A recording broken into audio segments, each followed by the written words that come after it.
I thought paying for my parents' vacation home was generous.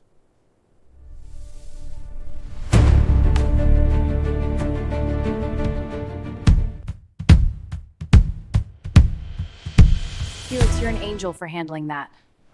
I know, but this changes everything. I'm done. I thought paying for my parents' vacation home was generous, until I discovered they'd been secretly funneling money into a trust fund for my sister while I footed their bills. The envelope wasn't even addressed to me. I was sitting in my parents' kitchen on a Tuesday afternoon, waiting for Mom to finish her phone call so we could discuss the rising property taxes on their Lake Tahoe cabin, the one I'd been covering for 3 years. Dad's mail sat in a messy pile on the counter, and when I reached for my coffee, my elbow knocked a cream-colored envelope onto the floor. Brookstone Wealth Management was embossed across the top. I picked it up. The flap hung open, already torn. Inside, a quarterly statement showed an account balance that made my stomach drop. $340,000. The account holder? My younger sister, Vanessa. My hand trembled as I scanned the page. Contributions dating back 8 years. Regular deposits of $2,500 to $5,000 every few months. All from an account titled Warren and Linda Holbrook Family Trust. That was my parents' names. Honey, I'm so sorry about that. Mom's voice floated in from the hallway. Vanessa needed advice about her new car lease. I slid the statement back into the envelope and set it exactly where I'd found it. No problem, I said, my voice somehow steady. Actually, Mom, about those property taxes. Oh, Felix, you're an angel for handling that, she interrupted, squeezing my shoulder as she passed. I don't know what we'd do without you.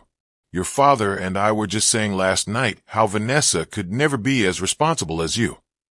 The irony burned like acid. Before we continue, if you're already hooked on this story, hit that like button and subscribe so you don't miss what happens next. And drop a comment telling me where you're watching from. I love hearing from you all.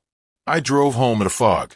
For 3 years, I'd been covering that cabin's expenses, property taxes, maintenance, utilities, insurance, roughly $18,000 annually. I justified it as helping my aging parents. They'd raised me. They'd sacrificed. But they'd also been building a small fortune for Vanessa while I played the family ATM. That night, I opened my laptop and started digging through every family financial conversation I could remember. The cabin purchase in 2019. Dad's tight budget after retirement. Mom's concern about making ends meet whenever I visited. All of it, I realized now, had been theater. The next morning, I called my accountant, Irene. Pull up everything I've paid on my parents' behalf for the last 5 years, I said. She was silent for a beat. Felix, is everything okay? Just do it, please.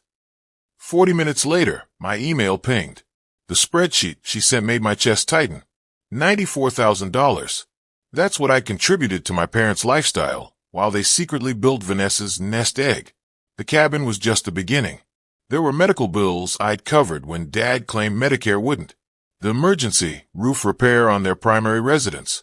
Mom's new car down payment because her old Honda was on its last legs. I'd been so proud to help.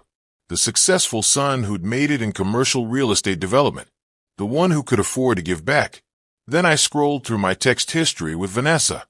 Her Instagram showed a different story. Cancun in March, a designer handbag collection, weekly brunches at places that charged $40 for avocado toast. Her bio read, living my best life, sparkles blessed beyond measure. She worked part-time at a boutique marketing agency. There was no way her salary supported that lifestyle. Because it didn't have to. Mom and Dad had built her a safety net while I constructed theirs. I spent that entire weekend in my home office, assembling a timeline. Every request from my parents. Every guilt trip about family taking care of family. Every time they'd mentioned how Vanessa was still finding her way at 32 years old. And I'd been finding my way since I was 19, working 2 jobs through college while Vanessa got her tuition paid in full. By Sunday night, I'd made my decision. I opened a new document and began typing. Monday morning, I sent the email at 6:47 a.m. Subject, Property tax notification for 2847 Lakeshore Drive. Mom and Dad. Asterisk, I won't be covering the property taxes this year or any future expenses related to the Lake Tahoe property. I'm also discontinuing financial assistance for medical bills, home repairs, vehicle costs, or other requests. Asterisk. This is effective immediately. Felix. I didn't mention the trust fund. I didn't explain. I just stopped. Mom called 37 times that day. Dad left 6 voicemails, his voice progressing from confused to irritated to borderline hostile. I let every single one go to voicemail. Vanessa texted at 4 p.m. Asterisk, Mom's crying. What did you do? Asterisk. I didn't respond to her either. Are you Team Felix right now? If you're enjoying this story and want to see how this plays out, make sure you've liked and subscribed. It really helps the channel grow. 3 days passed. Then a week.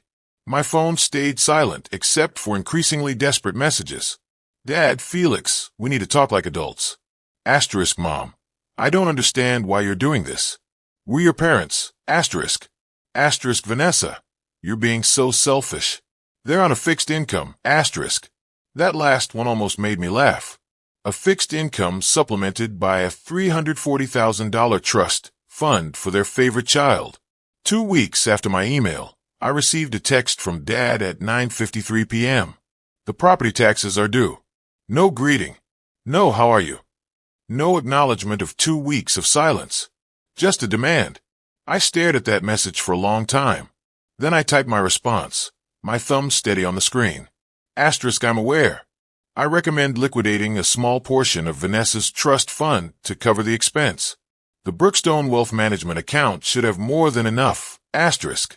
I hit send and set my phone face down on the kitchen counter. It rang 11 seconds later. I let it ring 4 times before answering. You went through our private mail. Dad's voice was ice. I knocked over an open envelope in your kitchen, I said calmly. But yes, I saw the statement. All $340,000 of it. Silence. Felix. Mom's voice cracked in the background. She was on speaker. Let me save us all some time, I continued. For 8 years, you've been building Vanessa a trust fund while telling me you were struggling. You've accepted $94,000 from me during that same period. I have receipts for every transaction, every emergency, every guilt trip about family obligations. We were trying to help your sister get established, Dad said, his tone defensive now. You were always so independent. You didn't need.